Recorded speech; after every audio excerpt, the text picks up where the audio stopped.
Roberto Kim. I am Seungjun Oh, and our team was the No Chicken Zone, and now we are the R&R consulting. And Skipper will explain the reason why our name is R&R. And today we are here to talk about the problem of conflicts around No Kids Zone. And I am going to talk about the solution later. And from now on, Skipper will tell you the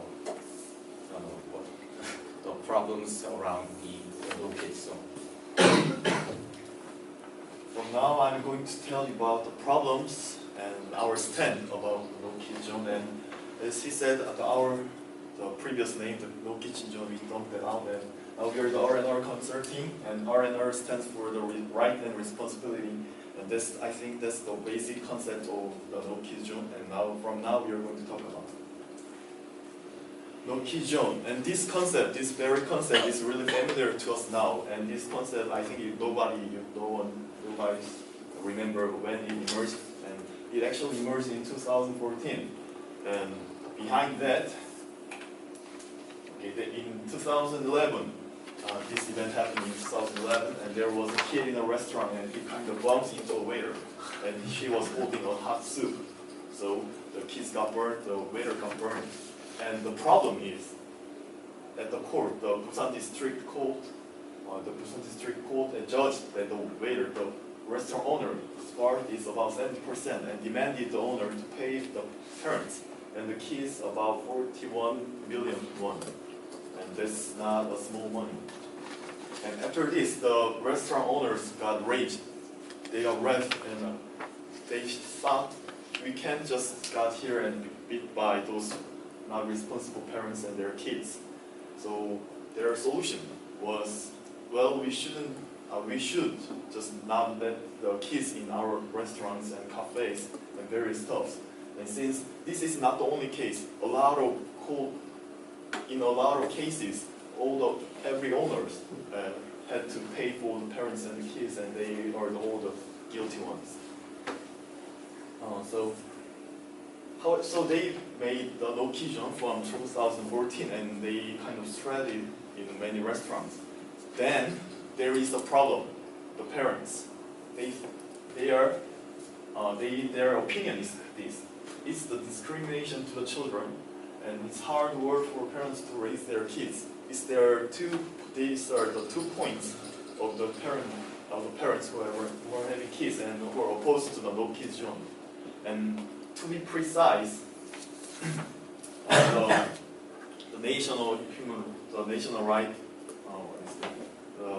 Human Rights Commission of Korea, and actually summarized all the points of the guys who are opposed to the No Kids Zone, and I kind of summarized it also. If you want the details, you can see the handouts I gave to you. And from now, since our stand is that No Kids Zone should be legal and shouldn't be stopped.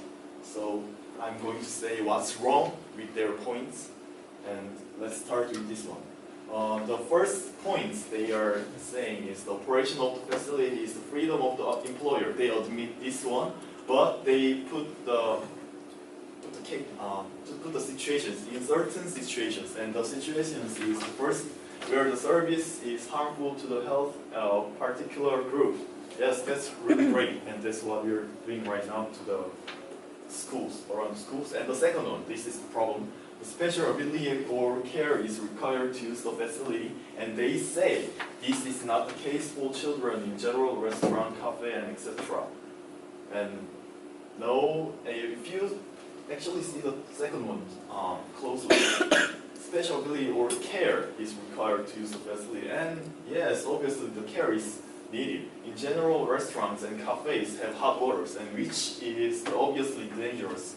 And this means that it is required a special care to use the facility for the children. So their first point, boom, got. And this is the second point. Also, children do not necessarily harm other users.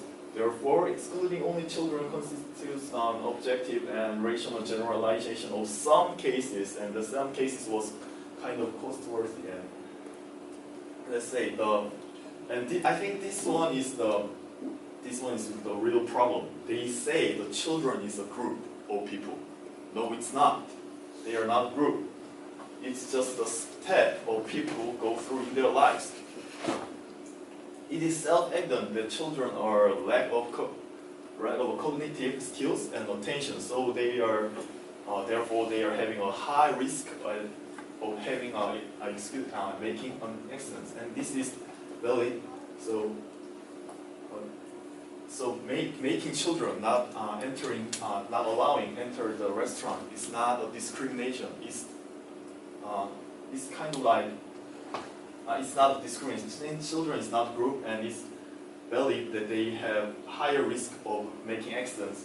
So it's not a discrimination not allowing children for the restaurant. And so their second point is got destroyed, and last one. The employer may control parents accompanying the troublesome children, advance guidelines, restrictions, and blah blah blah. And this is the usual way to respond to the problematic customers. And I can't believe they said it, because since this means they are telling owners they have to wait until some problem happens, and after that they have to say politely to the problematic customers, please go out this restaurant and sue us later. So later meet at court and make me pay you 41 million won later. And this is just nonsense, and employers want to prevent problems not happening, not making them leave their restaurants peacefully after the happenings. So this is so I think I made clear that our stand about the no key zone and why our stand is reasonable. So from now on, Sung-Jun-Oh is going to talk about the solutions of the no key zone. Thank you. I'm Sung-Jun-Oh, just introduced my skipper. And I have brought some solutions about these no key zone. In fact, it's not easy to narrow the difference between pros and cons, because it's not clear whether the shop owner's right is first or the children's right is first. So our stance was that we should allow no kid zone. So while maintaining the current situation of no kid zone, I have some solutions that the pros and cons will all will satisfy with it. Next, please. And for first, we can make a restriction for these no kids zones. So if the restaurant has some dangerous things such as fire or hot plates like turpentine, and we can also have a time limit for the no kids zones. So, for example, if there are too many people at 12 o'clock to 1 o'clock, then we can only make a 1 hour no kids zone for the restaurant.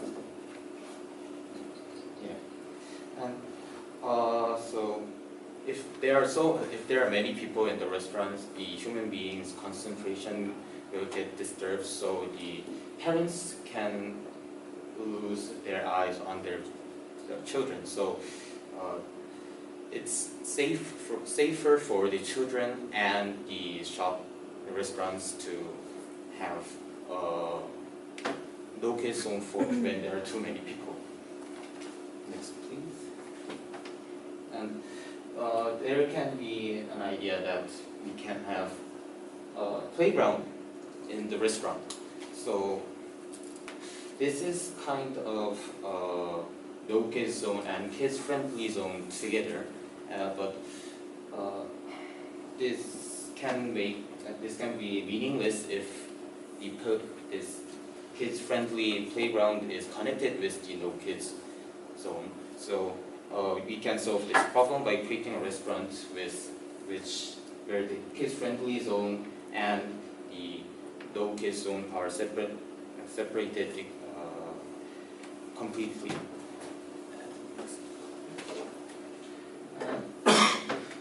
For the second solution, we can have a governmental support to the kids friendly zone. So last year, it's all also on the handout, but the government spent 23.77 trillion won on encouraging children birth, and about a quarter of this money were used to just giving money to the parents. So if we save some of the money and give supports to the kids-friendly zone, we can make the infrastructure better. And in fact, the problem is not that the parents do not have money, but they have a hard time carrying these children. So if we make this infrastructure better, it'll make the parents more comfortable to have their children. And finally, we can change the law. So as Skipper told us, the shop owner had 70% of the accident, but we can change this about for 50 to 50, or by watching the CCTV, the judge can judge whether the parents have the more flaw or the owner had the more flaw. And this now we are having a discussion time. I forgot the conclusion.